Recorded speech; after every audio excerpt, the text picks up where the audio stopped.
Les scans automatisés. La découverte de vulnérabilité fait partie intégrante de toute évaluation. Bien que nous préférions une tâche manuelle et spécialisée qui tire partout une connaissance de notre expérience, les scanners de vulnérabilité automatisés sont néanmoins inestimables lorsqu'ils sont utilisés dans le bon contexte.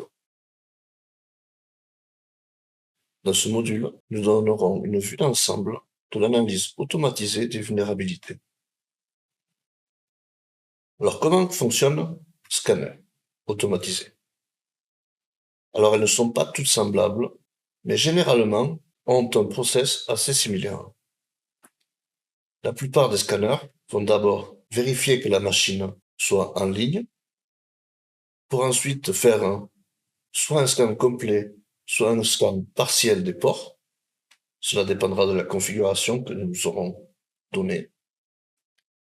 Puis il va ensuite tenter d'identifier le système opératif qui tourne à l'aide de diverses techniques d'empreinte digitale,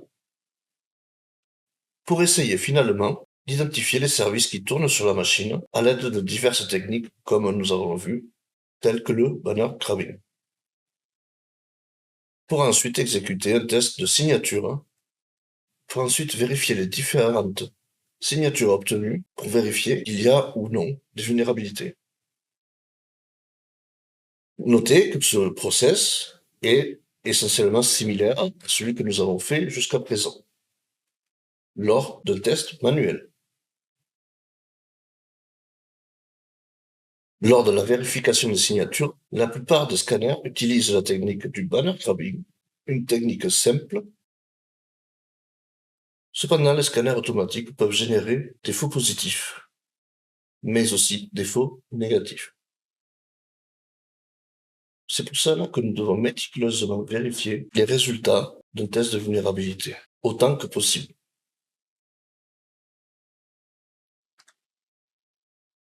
Aussi bon que ceci puisse être, aucun n'est parfait. Templates qui sont beaucoup plus rapides qu'un être humain. Ces tests sont un excellent choix au tout début d'un test de vulnérabilité,